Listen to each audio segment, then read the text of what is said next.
right, Patman. In Canada, the best answer for that is Gerald Grattan McGeer. And we could do a documentary on Gerald Grattan McGeer. He should have been listed as Canada's greatest Canadian. In 1935, he single-handedly, he was a brilliant lawyer, King's Counsel, an MP at that time, and also a legislator in the BC government for a number of years. But he single-handedly caught the Macmillan Commission, which was sent out from Britain, the Lord Macmillan Commission, to fix our economy. He cowed them and talked to them as if they were a bunch of freshmen in college. And as a result of Gerald Grattan McGeer, the Bank of Canada became a reality, and his recommendations are the base of the Bank of Canada Act, and they still are law. But there is no question about it that banks create the medium of exchange. That is right. That is what they're for. That is the banking business, just in the same way that a steel plant makes steel. The manufacturing process consists of making a pen and ink or typewriter entry on a card in a book. That's all. Each and every time a bank makes a loan or purchases security, new bank credit is created, new deposits, brand new money. Broadly speaking, all new money comes out of a bank in the form of loans. As loans are debt, then under the present system, all money is debt. When $1 million worth of bonds is presented to the bank, $1 million of new money or the equivalent is created?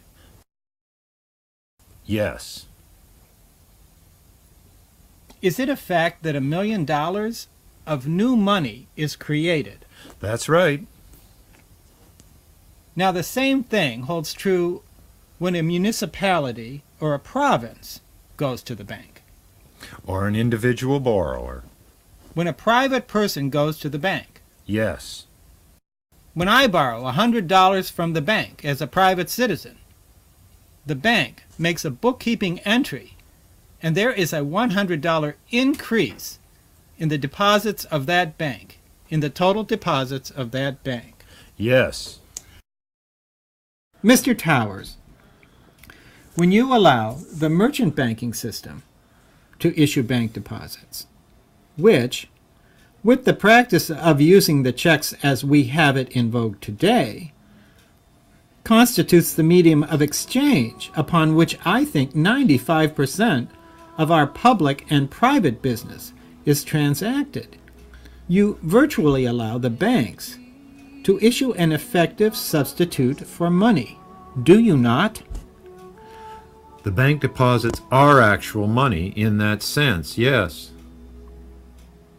In that sense that they are actual money.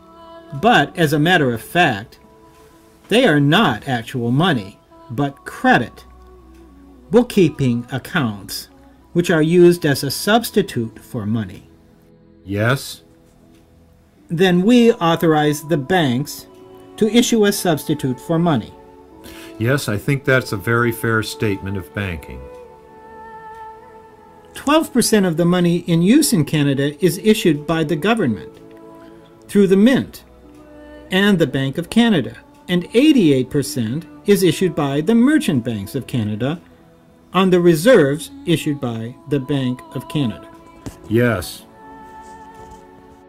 If the issue of currency and money is a high prerogative of government, then that high prerogative has been transferred to the extent of 88% from the government to the merchant banking system. Yes.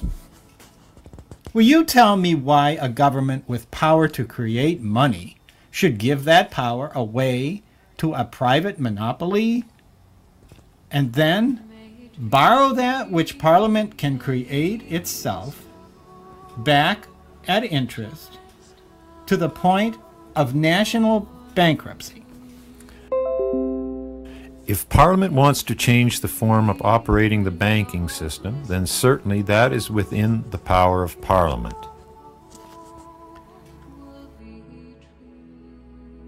Gerald, Grattan, McGeer questioned the Commission for over 3.5 hours. Representing the Vancouver Trades and Labour Council, McGeer told the Commission it was trying to patch up an ox cart, and that Canadian banking was a credit racket that was strangling commercial life. The Macmillan Commission, which was sent out from Britain, the Lord Macmillan Commission, to fix our economy, he cowed them and talked to them as if they were a bunch of freshmen in college. And as a result of Gerald, Grattan, McGeer, the Bank of Canada became a reality, and his recommendations are the base of the Bank of Canada Act, and they still are law.